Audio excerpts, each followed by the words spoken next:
আমাদের মেয়র বললো রাস্তা উন্নয়ন করছে, কি উন্নয়ন করছে? পুরান ঢাকা দেখছেন অবস্থা কি? সকাল থেকে মানুষ কোনো কাজ কাম করতে ব্যাংক ভেঙে পড়ে আছে। এই কি দেশের পরিস্থিতি? দেশের সরকার কি উন্নয়ন করলো ভাই? এই রাস্তাঘাটে তো উন্নতি চাই, আমরা তো সাধারণ মানুষ কাজকর্ম করে খাই। আমার তো অবস্থাটা কি দেখেন, 1 লক্ষ টাকার মাল ক্ষতি হয়ে গেছে। এই যে ক্ষয়ক্ষতি হইলো পানির জন্য, রাস্তা কাটা ভাঙ্গার জন্য, এর জন্য দায়ভার নিতে হবে সরকারকে। ভাই খুব অবস্থা খুবই খারাপ, বলার মতন না। পানি আর পানি, পানি আর পানি, যেদিকে গেছি এইদিকেই পানি।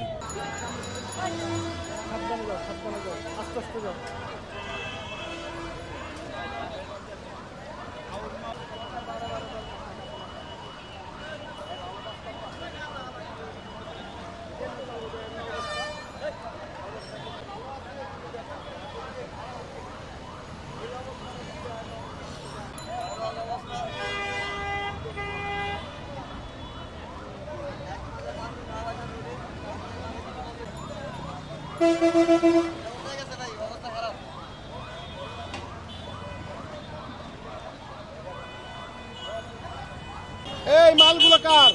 কি হিসেবে পড়লো কেমনে কও তো? ভাই গাড়িতে যে ভাঙ্গা জায়গা তো, অনেক জায়গায় ভাঙ্গা চূড়া, এই কারণে মনে করেন যে চাক্কাটা পুরো ভেঙে গেছে গা ভাই। এই রাস্তাঘাটে তো উন্নতি চাই, আমরা তো সাধারণ মানুষ কাজকর্ম করে খাই। আমার তো অবস্থাটা কি দেখেন, 1 লক্ষ টাকার মাল ক্ষতি হয়ে গেছে। ঢাকা শহরের ড্রেনে পানি তারপরে জমে থাকে।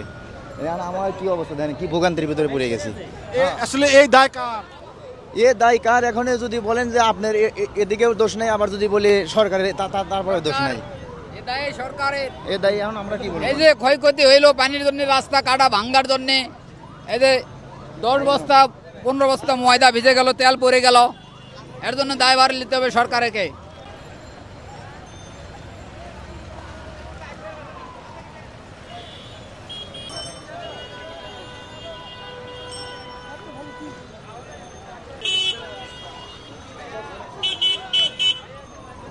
আমাদের মেয়র বললো রাস্তা উন্নয়ন করছে, কি উন্নয়ন করছে? পুরান ঢাকা দেখছেন অবস্থা কি? সকাল থেকে মানুষ কোনো কাজ কাম করতে ব্যাংক ভেঙে পড়ে আছে। এই কি দেশের পরিস্থিতি? দেশের সরকার কি উন্নয়ন করলো ভাই? এই কি দেশের উন্নয়ন করছে? বলে দেশের উন্নয়ন হয়েছে, কি ওই উন্নয়ন হয়েছে? পুরান ঢাকা, ঢাকা উঁচু তো জায়গা, উঁচু জায়গার মধ্যে এত পানি কীভাবে হলো? তারা কি রাস্তা ঠিক করলো? তারা কি ড্রেন ঠিক করলো? দক্ষিণ বাড্ডা থেকে আসছি এবং রাস্তায় প্রচুর জ্যাম। আমাকে আসলাম কদমতলি, আমাকে নামায় দিছে গুলিস্তান। ওখান থেকে হাইটা এই পর্যন্ত আসছি, প্রচুর কষ্ট হয়েছে। রাস্তায় অনেক পানি, এই জন্য গাড়ি আসে না, আর গাড়িও ভরপুর যা আছে, ভাড়াও বেশি, এই জন্য হাইটা আসতে হচ্ছে। গুলিস্তান কি অবস্থা ওইখান থেকে বলুন তো? ওইখান থেকে এই পর্যন্ত পুরাটাই পানি। এতে আপনার কি সমস্যা হয়েছে? এটা হাইটা দিয়েছে। অনেক সমস্যা। কি সমস্যা? কিসের সমস্যা? এই যে পানির জন্য কাজ করতে পারিনি আজকে। আমরা ওই পাতা কাজ করি। ভাই খুব অবস্থা খুবই খারাপ, আর কি বলবো? আমরা ইয়ার থেকে আসছিলাম মহাখালী থেকে, মানে বলার মতন না। পানি আর পানি, পানি আর পানি, যেদিকে গেছি এইদিকেই পানি।